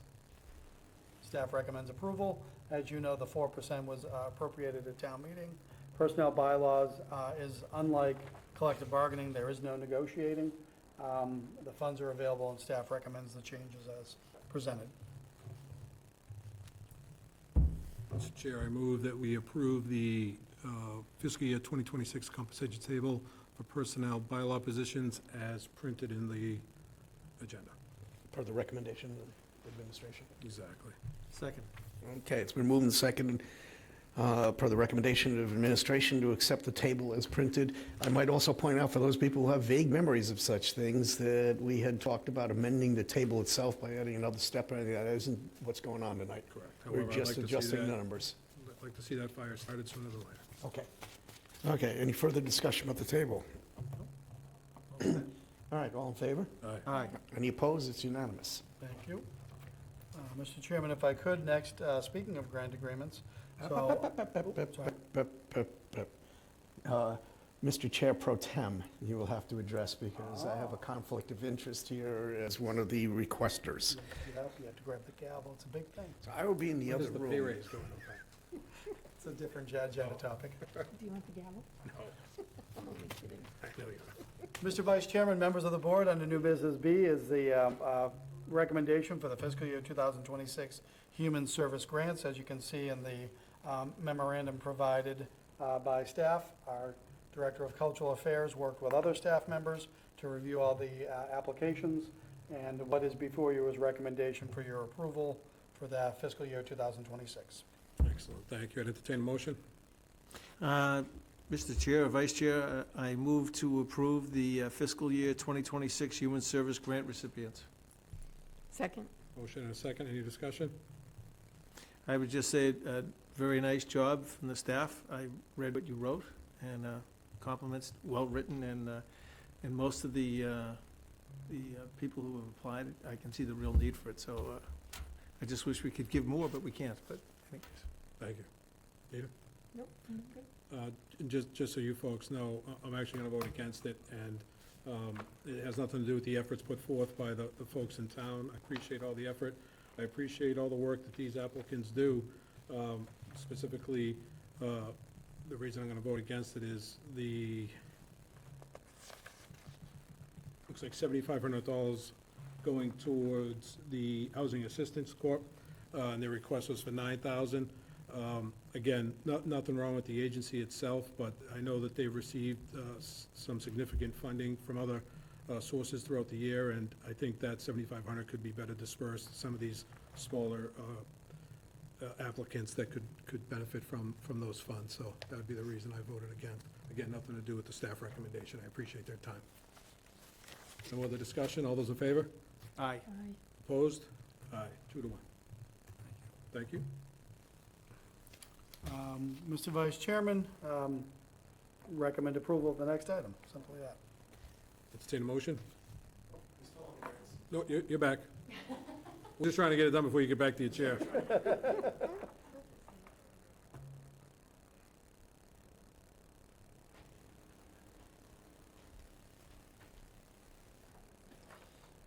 And for those folks who were wondering about what the conflict was, I'm the chair of the Board of Site Law Services, and they were one of the recipients, so I had to be out of the room. Okay. Mr. Chair? Yes, sir. Vote to approve a special permit app for a one-day wine and malt permit for Stan Frankenhaler, 204 Sisson Road. Event to be held July 3, 2025, from 5 p. to 7 p. Second. I think you dropped the T from your name, but you'll still get the approval. Any further discussion? I'm sorry if I mispronounced your name. Any further discussion other than that? Hearing none, all in favor? Aye. Any opposed? It's unanimous. Let's see here. You got in your packet, some of the, I've explained this in other areas, but I've re-explained it tonight again.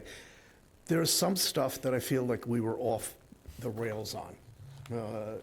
And basically, I mean, what our milestones were to achieve certain things in a longer timeline. This fits in with that. Last week, you got a memo from the town administrator about something. This week, you're getting it from the contractor who's the finance director. It outlines a roadmap for what we're going to be doing in order for us to, A, close the books, B, get free cash certification. And it's not something, I mean, we could modify anything there about our expectations if we wanted to go back, but I think it's important that we have these things as lasting memorial documents for the course of the fiscal year so that we can not lose sight of where we're supposed to be in various areas. That's not to supplant what Mr. Pekarsky was asking for, which are all legitimate questions about, okay, how much money we have available. Those are things that we can do, but it was interesting to me to find out, okay, when are you actually finished closing the books for this year? And that's in his memorandum.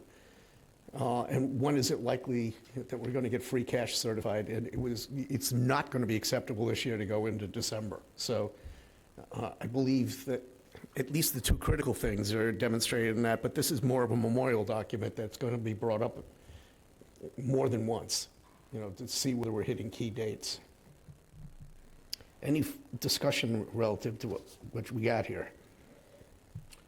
I'll just quickly jump in. No, it's a great outline. I think that it's helpful for us to see what the time frame looks like on certain things. And it also helps us have a better understanding of the scope and responsibilities within a department. So appreciate this, and hopefully we can, again, utilize it to not only our benefit, but the benefit of others in the town. And Anita? No, anything. Mark? No, I was just happy to see 2 new staff positions have started and are being trained. That's great. Let's keep that good work up, because we need it in the finance department. Thanks. And as per the future plans, the work in conjunction with this, I'm working toward, I've mentioned this before obliquely, I am trying to put together a meeting with Capital Outlay and FinCom towards midsummer so that we can discuss what our joint expectations are for the warrant cycle, which would coincide with all these other discussions. I just don't want to get back to May again and say, how did we get here? Because every year we do that, and every year we wind up saying, we're going to do better. We'll meet in the summer. We'll talk money, and by golly, we don't talk until December. So that's going to be my next expectation, that we do that and work in conjunction with all of these other timelines, if that sounds good to the board. Sounds good. All right. So, moving on to old business. The second reading of the policy for the 204 cafe policy.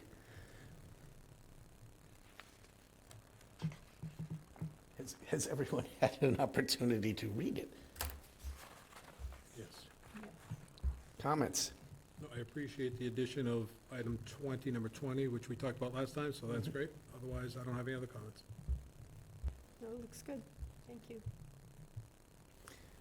Mr. Chair, I have no comments. May I make a motion? Sure. I move that we accept the second reading of the policy on the 204 cafe policy. Second? It's moved and seconded to accept the 204 cafe use policy as presented. The only comment I'll make, different board, different year. It would be nice to keep revisiting things that might have some impact on 501c3s particularly, because we have not asked you to create, a bifurcated system here with either the stage or the cafe. And it's kind of important as I look at these things, if people want to do repetitive uses, they're not going to be able to afford it. So with that in mind, the policy is fine the way it reads. But I just thought I'd mention that we may want to revisit And to your point, the anticipation is the next round that we come forward with a rate structure for the entire facility. We're revisiting the concept of a 501c3 item line for every room rental that we do offer, aside from artist studios, because that is sole, distinct, and separate type of agreement form that we have. Thank you for that. You're welcome. Mr. Chair, may I ask one question? Yeah, sure. Yeah, just one thing. If, once you get this going, just come back and give us an idea how it's going, what the revenue is. You know, just give us an update of how everything is working out. Absolutely. That is the intention, only because we find the greatest successes as we continue to iron out all the kinks as this opens up, because Sure you'll we have won't know until we get going. And bring food with you when you come. Absolutely. Only if it's made in the kitchen. That's right. We gotta bring it over. Sample test. Okay, any further discussion about the motion to approve as written and amended? Hearing none, all in favor? Aye. Any opposed? It's unanimous. Thank you, appreciate it. Okay. We will not be discussing item B. Mr. Handler had some recommendations. He is not here, but I'd like the whole board to be involved for something like this. Mr. Chair, it was the interview committee's recommendation that it did come before the full board. Okay, and the full board is not here and will not be here for several weeks, so we'll bring that back when that happens. Okay. Now, C.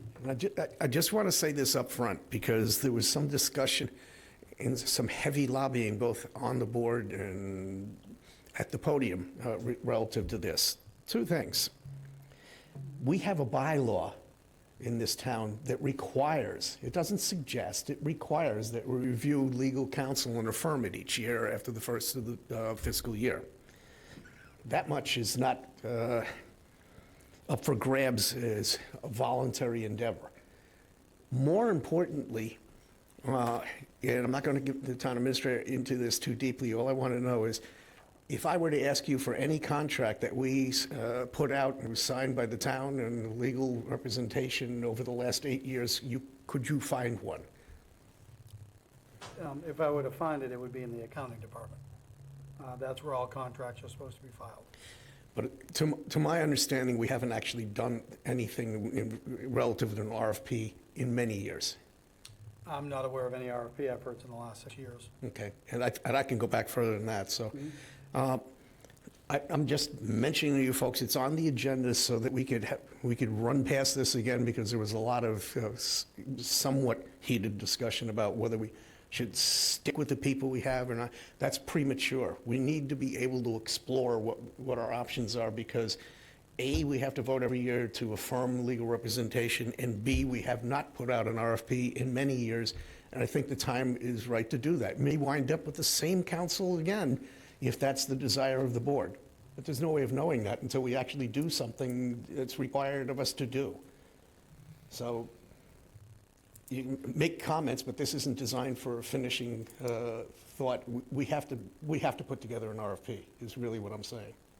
And then we can have the discussion about who we appoint as council subsequent to bringing them in and having discussions from the respondents. Yes, sir. Thank you, Mr. Chairman. I just want to put on the record that where you have in your packet the Harwich Select Board policy on access to town council, that is the process that I, as town administrator, have done over the last 5.5 years, and that my predecessor required of me and my colleagues prior to me. And then, since that was all inferential last week, I'm going to come out and expressly state that the problem with overuse of council, if it's perceived or real, was never about the access from town employees to that. It pretty much had to do with the select board having unfettered access to each of its individual members. So we can discuss that at another time too. But the policy that the town administrator is alluding to does exist, and I'm fairly confident that he's right, that there's an orderly way to do this, and they are doing what they're supposed to. So with that, I believe it's in line to just ask the board if you want me to instruct administration to start assembling an RFP so we can have that kind of discussion, after it goes out, and see who the respondents are for legal representation. I have no problem going through the RFP process. I think it's a great idea. Okay, thank you. That's all I wanted out of that. And thank you, Joe, because I do know that that was what the policy was and it's being followed. Okay. He wasn't here earlier, but we'll repeat what we said. You're coming up on your 50th birthday, the band itself, not you. Although I'd take the 50 myself. It's going to be quite something. You have the town band proclamation now that's in our possession that we can sign. I just need a vote of approval, and Mark will bring that to the town meeting next week so that he can celebrate along with you on your 50th birthday. Thank you so much. I've had sleepless nights about this since last week. I've taken into account, by the way, the suggestion that we use the Clydesdale's horses again for any event we might have sometime in September. It was a wonderful suggestion by the select board. Oh, I'll be happy to. So everyone at home can hear this. I can barely hear you, and I can pretty much say that no house beyond the one that's next to Town Hall can hear you right now until you get to a mic. Thank you, and I appreciate your vote of confidence in it. Indeed, as you said, we celebrate our 50th anniversary, the Harwich Town Band. It was suggested last week that we re-engage the Clydesdale horses for any parade that might be coming up. I'll connect with the Budweiser company and see if they could loan us a few. So thank you so much. We start our first concert tomorrow night at Brooks Park, 7 o'clock. It's a phenomenal sort of series of concerts we make, and we hope to continue for another 50 years. And thank you so much for your confidence in us and for the proclamation. It's much appreciated. And maybe the newspapers could advertise the event or the fact that we are having this proclamation. Thank you so much for your vote of confidence. I don't believe I'll be here for the next juncture for the 100th, so... Never know. So I will say up front right now that in my experience over the last 35, 36 years, if anything, it keeps getting better every year. I mean... I think we do. Yeah, and we also increase our Don't tell membership. Cynthia McGalliard I said that. Please? Cynthia McGalliard. Oh, Yeah. It's a part of history that goes before you. yeah. Thank you so much. And we are indeed doing our very best to make it better every year. Thank you again. And thank you, and thank the band for us in general, because you do an astounding job. Okay. Mr. Chair? Sir.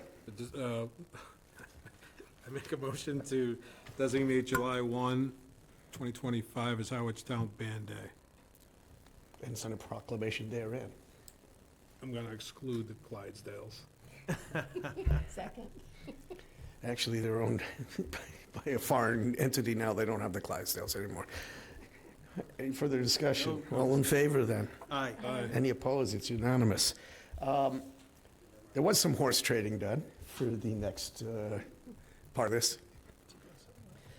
For the liaison assignments, Mark had horse swapped with Jeff to waterways for conservation. So Jeff winds up with conservation and Mark winds up with that. Otherwise, the list stays the same. It is a living, breathing document, and to the extent that we do, remember, this is like playing four-dimensional chess, because everybody has desires and it impacts on everybody else's desires. But you can, during the course of the year, if you really want to see if you want to make a change, we could do that, but it has to go through some process. It would be us. Fun like that. I'm sorry, tell Do you them I need a can't go motion, right Mr. now. Chair? Excuse me? Do you need a motion? Just to approve the liaison list as amended with the one trade. So moved. Second. Okay, it's been moved and seconded to approve the liaison list. Any comments? Hearing none, all in favor? Aye. Any opposed? It's unanimous.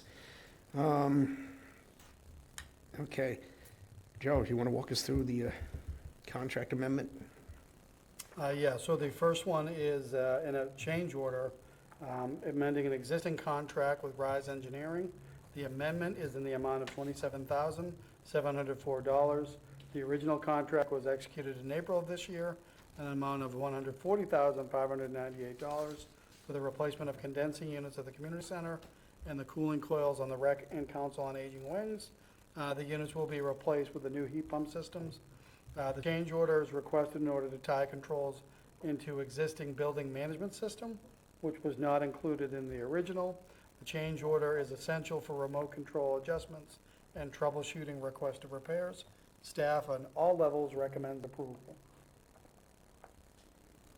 Mr. Chair, I have one quick question. Yes, sir. Mr. Town Administrator, energy management system. I know we put a $500,000 furnace in the 204. Does that building, and if it's not pertinent, I can ask it another time, but does that building have an energy management system in any way? And if you don't know the answer, you can get back to me at some point. So I don't know the reference to energy management. I know that the memo talks about building management, and I do believe anytime we bring on infrastructure like that, the facilities manager does hope to have control remotely. So if that's what it's getting to, I believe the answer is yes. If you meant something else by that, I'd have to get back to you. No, that's what I meant, and Yep. if you could just confirm that, that'd be great, thanks. Mr. Chair, Yes. vote, I make a motion to approve a contract amendment change order in the amount of $27,704 with Rise Engineering for the HVAC BMS system at the community center. To be signed by the entire board, Sure, because that's how it's set up. let's do it then. Second. Okay. Any further discussion? I do, if I could, Mr. Chair. Joe, I was trying to see it in here, and this was an article originally, correct? For the funding, and then because it went through Rise and what was it, McMass Save, this came in well under, correct? Correct. So Yeah. I was just trying to find, and I can't put my hands on it So quickly. what I'm noticing, which I think may get to it, is at the bottom of the memorandum from our Assistant Town Administrator, she writes that the project qualified for a Green Communities grant from the Mass Department of Energy Resources, and the town was awarded $135,388 to use towards the project. Article 18 of the 24 annual town meeting also appropriated $295,000 for the capital plan. So that's where the two things come into play. Thank you very much. I knew I saw it, I couldn't put my hand on it, but yes. So, again, it says right here, the overall cost of the town is $32,914, so, thank you very much. Okay, it's been moved and seconded to sign the change order and to have the board sign. Any further discussion? Hearing none, all in favor? Aye. Any opposed? Say this. Oh, yeah, because the green communities was brought up. We are a green community. We were being asked to do something more than that in the past couple of months. Just so the board knows, we have extended an invitation for a future agenda to Val Bell, but in order to come in, we need to address the fundamental questions of what would we be obligated to do should we accept the designation to increase what community we are. And she's working on assembling something like that in order to have a backup, because the discussion's not going to go anywhere unless we know what we get for what we give. So, with that, the discussion and approve, this is not Matt Sutphin, but it is Sutphin Corporation. So somebody want to make a motion to approve the contract with the Sutphin Corporation for the pumper truck, since we made the chief sit here for 2 hours. Mr. Chair, motion to approve a contract with Suffolk Corporation for the purchase of a pumper truck in the amount of $1,129,571,000. Second. Okay, we're on time lag up here. Before we go any further, just want to make sure the chief, because some of the new members may not understand this. So you're ordering this now, it'll be here next week, right?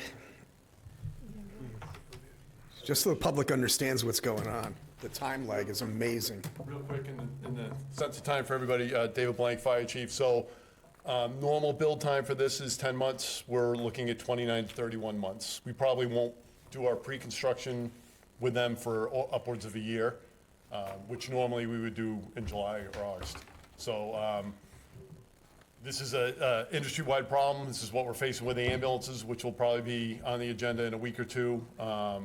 The good news with the ambulances, we found out, the one we ordered last March, or last year with town meeting, They were able to secure a cancellation slot, so we expect it not in 2 more years from now, but next year.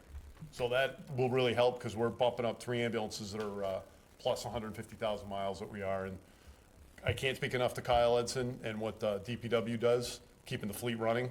But the ambulances, we're literally breaking stuff on them almost every day right now, that we're pulling one out. We actually took the newest ambulance and we put it in reserve, or it's going in reserve tomorrow, and we're using the spare ambulance just to chew up some mileage on the oldest truck, which actually has some of the lowest mileage right now. So what we're up against the engine at headquarters has almost 100,000 miles on it. By the time this gets here, it'll be well over that. So we're trying to manage everything the best we can, but it's nothing we can do about it. It's all the manufacturers across the board. 29 to 31 months is a short window. Some are up to 48 months. So. And I'm pretty sure I speak for you and the board. We're very appreciative of the townspeople being that supportive, but we're appreciative of you too, because this is a daunting game of chess that you're playing, that to be able to figure out when you can actually put it into service. And the appropriations process is nothing you can change, and the assembly process is nothing you can change. And my hat's off to you for being able to juggle all of this and make it work. You know, in that, and we always appreciate the support of the town. The town meeting, the town's always been very supportive of us, but I appreciate the board, capital outlay, town administrator, because this was originally a 2032 truck. We moved it to 2028 2 years ago, and then when we looked at what we were really up against, we moved it to 2026 last year. So, you know, I appreciate the fluidity in the plan of allowing us to move, prioritize it and move it up, because it's a critical piece of equipment that we're gonna need, and hopefully everything else keeps running while we wait for it. And for the public, you've been just as accommodating and try to figure out what your fleet looks like in future years and being adaptable to what's available. We try. Real quickly, so Chief, it doesn't sound like there's any movement on any apparatus as far as deliverable timeframes now. And in full disclosure, the deputy chief, and by the way, I'd love to give Craig full credit. He did the whole procurement on this, which I don't think anybody thought when they were going to become a fire chief or a deputy fire chief, they're going to be writing contract language and doing any of that. So kudos to him for putting this package together. But yeah, we actually saw there was an advertisement for like a spare, or not a spare, almost like a spec truck, like buy off the shelf kind of thing. Wouldn't meet our standard or anything else, but we said, hey, you know what, we'll look into it. Maybe we can get something sooner and it'd save the town some money. It was about $200,000 difference, and it would have been so out of spec with anything else that we did that it really didn't make sense. And the reputation of the company just wasn't, the ones we have are bulletproof. The 2012 and 2014 are really indestructible. And, all the switches are the same, the cabs are the same, they're familiar to everybody. To lose that for $200,000 for something that probably wouldn't last as long really didn't seem worth it to us. But we did look at it in full disclosure, just because maybe it made more sense. Sure, which is great. If I could continue with one more question, Chief. Looks like a balance of about, 170 or so thousand in the article. Is that enough to equip it? Should be. Yeah. Should be. We're gonna, a little bit, as Craig mentioned in the packet, something a little bit different. We're gonna try and keep the one we're replacing as the spare. When we do this, the trade-in on old fire trucks really isn't worth it, so it's worth more to us. But we may be bumping up against a little bit of equipment, but when we look at what we have to buy to make, put this one in service, we should be in good shape. Okay, good, thank you. You're welcome. Mr. Chair, just one. Chief, how's it working out with the mini pumper you have? Are you getting good use of that, like for car accidents and Yeah, things like the that? mini pumper is great. I think the biggest logistic issue we have with it at headquarters, and so it becomes primary when the main engine goes out of service. Otherwise, the main engine, because it has more capability, still runs in that role. If we had the ability to park it up top at headquarters so that it was readily accessible, we'd probably have a little bit of a different role. But where it is, it's a great truck. The guys love it. We actually are thinking about, full disclosure, the big urban interface is the Station 2, that big four-wheel drive truck, the international one. Not necessarily a really good fit for our everyday use. And we may look at down the road of trading that in and buying another mini pumper for out there, because they are such a functional truck. If we can figure out how to put ladders on it, it would really be much more functional, but it's really not capable. So that's the limitation. We talk about pumpers. We have 3 different kinds in Harwich. We have the mini pumper, which is essentially a F-550 chassis, a pickup truck chassis. We have that urban interface, which is a big Freightliner chassis, commercial chassis. It's four-wheel drive, really high, really difficult to get out of, like with an air pack. Has a purpose, just not a great one in Harwich. And then we have the two standard pumpers, the one at headquarters and one at Station 2 that are the Sutvens. And then the Quint, which is a whole different beast. So we may try and trade that four-wheel drive in and get another Mini, because they do have a great function and they take a lot of mileage off the bigger trucks if we can put them right in the right place. So again, just to your point, always trying to look at what the best fit for the town is and try and save some money there.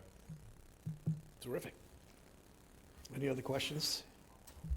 Good. So we have a motion to approve the purchase from the Sutphen Corporation in a total amount of $1,129,571. Any, all in favor? Aye. Any opposed? I think it's unanimous. I heard a silent vote down there. It got stuck in the pipe. And thanks, Chief. Really Very much appreciate the efforts. Appreciate the support. Okay, Town Administrator's report. Thank you, Mr. Chairman. Two contracts of note.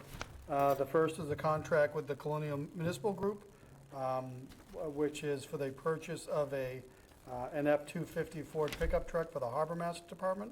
The dollar amount is $67,680.50. And you may recall, this was actually funded through the 2025 Annual Town Meeting report. So we're purchasing it. The funds will be released on July 1st. And it was under an article that was appropriating $75,000. So nice to have that ready to go and under budget. The second one is with VHB Incorporated for peer review services. This is a contract, a not-to-exceed contract, not to exceed $50,000, and it's for VHB to provide peer review services in support of the Zoning Board of Appeals as they go through the Pine Oaks Village Phase 4 40B application. And then, Mr. Chairman, if I could, beyond those two contracts, I would simply like to say thank you. It's been fun. And thank you to you. That concludes my report. Okey-doke. As for the VHB thing, just a comment, and I know you're not going to wind up carrying this forward, but we're talking with Megan about it. There was some sentiment on the prior members of boards relative to this. VHB, my expectation was that they would be doing stuff at an arm's length distance themselves to develop, road use patterns relative to Pine Oaks. And I kind of hope that they continue to view it that way, that it's much more so than just, I'm looking at their numbers, they look fine to me. Because this is a pretty sensitive project, and most of the public would like to be able to depend on some independent review of this. And I know this is a step in that direction, but I was just making the comment that when VHB does this, we don't expect to get the proponent's draft traffic report back as their report. So, okay, members. Mr. Chair? He's already ready to go. Just want to tell you I'm in the truck. No, for anybody at home that was confused, although Joe has a few days left with the town, this will be his last public meeting, so I too wanted to take a second to say thank you, Joe, appreciate it. It's been a little over a year, but I appreciate what you've done for us as a community and your time here in Harwich, and I wish you nothing but the best, so good luck. But I think you're out of order. I am. Thank you, I appreciate it. But we can have it fixed. Yeah, I was going to follow up with the same thing. Thank you for your 6 years of service here to the town of Harwich. Mark? Yes, I attended a meeting of the Real Estate and Open Space Committee. They've identified properties that are under the control of the Select Board that probably are more appropriately under either the Conservation Commission or the Water Department. They're in, wetlands or where wells are, so they're in the process of forming a committee to kind of vet that out, and they're going to bring it up before the board, and then perhaps create a warrant out of it. So, very good meeting, and again, Joe, I've only been on the board a short time, but I've known you for a long time. Good guy, came from Braintree. You know my cousin, and they speak highly of you back from back then. So thank you so much for your service. Thank you, I appreciate it. Truly, thank you. Okay. Two things relative to your report. It's worth repeating for the purposes of the board, although I'm not preaching to the entire choir here. When a liaison is acting as a liaison, they should do exactly what Mark just did. You're not actually engaging in deliberations. You're actually the phone line that brings back what's going on that might be of interest to us. And as you heard, our feelings about this in advisory committees, it is extremely important that we actually hear their advice as opposed to being an echo of what we told them we wanted to hear back to us. So thank you for that. And as we go forward, that's kind of what I expect from everybody when they have something going on. I don't know that you should be camping out in any of the committees and becoming the fifth Beatle, so to speak. I promise I won't. I can pretty much guarantee that you will not be doing that. Knowing you as long as I have. Speaking of knowing you as long, I will, since I get to say the last word on this subject, yeah, I remember, I don't go back as far as Anita, but I do go back as far as picking up our kids at the playground in the elementary school. That was long before you were here. So I wish you nothing but the best. I hope you land exactly where you want to land and do well in the future. And you want to pick up the phone and give us a call, give me a call. I'd be happy to hear from it, but we wish you nothing but the best. Thank you. I move we adjourn. Always wanted to do that. Second. That's the fifth Beatle again. Always wanted. All right, Yes, sir. I echo Joe's motion. Okay, I will accept a legitimate motion I to echo Joe's adjourn. recommendation for Upon adjournment. Joe's recommendation, we have a motion to adjourn. All in favor? Aye. Any who are not can stay here until tomorrow. All right. I wanted to tell you, Thank you, Jamie. there's a guy that lives